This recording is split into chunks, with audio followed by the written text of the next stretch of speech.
Hi hello ನಮಸ್ಕಾರ. Creative Ramya ಲಾಗ್ಸ್ಗೆ ತಮ್ಮೆಲ್ಲರಿಗೂ ಪ್ರೀತಿಯ ಸ್ವಾಗತ. ಇಲ್ಲಿ ನಾವು ನಮ್ಮ ಹೊಲಕ್ಕೆ ಹೋಗಿದ್ವಿ. ಹೊಲದಲ್ಲಿ ಸ್ವಲ್ಪ ಬೋರಿಂದ ಏನೋ ಸಮಸ್ಯೆ ಆಗಿತ್ತು ಅಂತ ಚೆಕ್ ಮಾಡ್ಸೋಕ್ಕೆ ಅಂತ ಹೋಗಿದ್ವಿ. ಹೋಗಿ ಒಂದು ಸ್ವಲ್ಪ ಅದೇನೋ ರಿಪೇರಿ ಎಲ್ಲ ಮಾಡಿದ್ರು. ಅಷ್ಟೊತ್ತಿಗೆ ನೀರು ನೋಡ್ರಿ ಎಷ್ಟು ಚೆನ್ನಾಗಿ ಹೊಡಿತಾ ಇದೆ. ಚೆನ್ನಾಗಿ ಸ್ಟಾರ್ಟ್ ಆಯಿತು ಬೋರು. ಅಡಿಕೆ ಹಾಕಿದ್ವಲ್ಲ ಅವನ್ನೆಲ್ಲ ನೋಡ್ಕೊಂಡು ಬರೋಣ ಅಂತ ಹೋದ್ವಿ. ಪರವಾಗಿಲ್ಲ, ಚೆನ್ನಾಗಿ ಹತ್ಕೊಂಡಿದ್ದಾವೆ ಗಿಡಗಳೆಲ್ಲ. ಯಾವುದು ಕೆಲವೊಂದು ಅಲ್ಲೊಂದು ಇಲ್ಲೊಂದು ಹೋಗಿದ್ವು, ಮತ್ತೆ ಹಾಕ್ಸಿದ್ವಿ ಅದನ್ನ. ಚೆನ್ನಾಗಿ ಬರ್ತಾ ಇದ್ದಾವೆ. ಈಗ ಹಾಕಿ ಒಂದು 7-8 ತಿಂಗಳಾಯಿತು. ಇದನ್ನು ಚೆನ್ನಾಗಿ ಹತ್ಕೊಂಡಿದ್ದಾವೆ ಗಿಡಗಳು. ಸ್ವಲ್ಪ ಕಳೆ ಎಲ್ಲ ಜಾಸ್ತಿ ಆಗಿಬಿಟ್ಟಿತ್ತು, ಅದನ್ನೆಲ್ಲ ಹೊಡ್ಸೋಕ್ಕೆ ಅಂತ ನಾನು ನನ್ನ ಹಸ್ಬೆಂಡ್ ಹೋದ್ವಿ.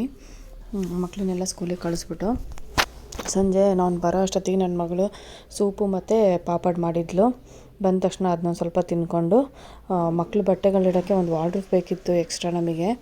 ಅದಕ್ಕೆ ತೊಗೊಂಬರೋಣ ಅಂತ ಹೋದ್ವಿ ನಾನು ನನ್ನ ಹಸ್ಬೆಂಡು.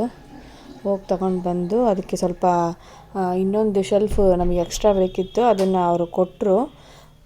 5000ಗೆ ವಿತ್ ಶೆಲ್ಫ್ ಕೂಡ, ಎಕ್ಸ್ಟ್ರಾ ಶೆಲ್ಫ್ ಕೂಡ ಕೊಟ್ಟರು ಅವರು.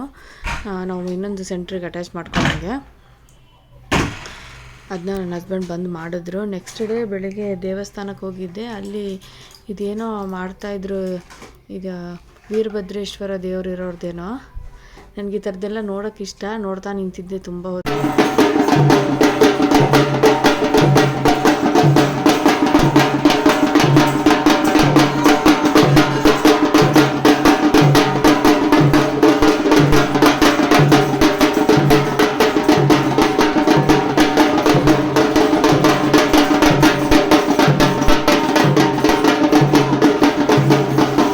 ನೆಕ್ಸ್ಟ್ ಡೇ ಇದು ನಮ್ಮ ಮನೇಲಿ ಟಿ ವಿ ಯೂನಿಟಿಗೆ ಮತ್ತು ಎಂಟ್ರೆನ್ಸಲ್ಲಿ ಒಂದು ಸ್ವಲ್ಪ ಗ್ರಾಸ್ ತೊಗೊಂಬಂದಿದ್ದೆ.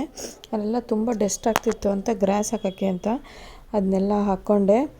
ಫುಲ್ ಡೇ ಅದೇ ಕೆಲಸ ಆಗೋಯಿತು. ಮಧ್ಯಾಹ್ನ ನನ್ನ ಫ್ರೆಂಡ್ ಬೇರೆ ಊಟಕ್ಕೆ ಹೇಳಿದ್ಲು. ಅವ್ರ ಮನೆಗೆ ಊಟಕ್ಕೆ ಹೋದ್ವಿ. ಅವ್ರದ್ದೇನೋ ಪೂಜೆ ಇಟ್ಕೊಂಡಿದ್ಲು ಅಂತ ಅಲ್ಲಿ ಊಟಕ್ಕೆ ಹೋದ್ವಿ. ಇದು ಎಷ್ಟು ತಲೆ ಕೆಡ್ತು ಅಂದರೆ ಹಾಕೋ ತನಕ ನನಗಂತೂ ಫುಲ್ ತಲೆ ಕೆಟ್ಟೋಗ್ಬಿಡ್ತು. ಅದು ಡಬಲ್ ಸ್ಟಿಕ್ ಟೇಪ್ ಹಾಕಿದ್ರು ನಿಲ್ತಿರಲಿಲ್ಲ. ಯಾರು ಈಗ ಓಡಾಡ್ತಾ ಬೀಳಿಸ್ಬಿಡ್ತಾರೆ ಅಂತ ನನಗೆ.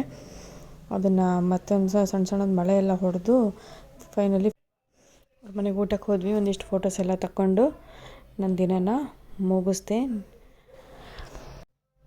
ನನ್ನ ವಿಡಿಯೋ ನೋಡಿ ನಿಮಗೆಲ್ಲ ಏನು ಅನ್ನಿಸ್ತು ಅಂತ ಕಮೆಂಟ್ ಮುಖಾಂತರ ತಿಳಿಸ್ರಿ. Thank you. Love you all. Bye.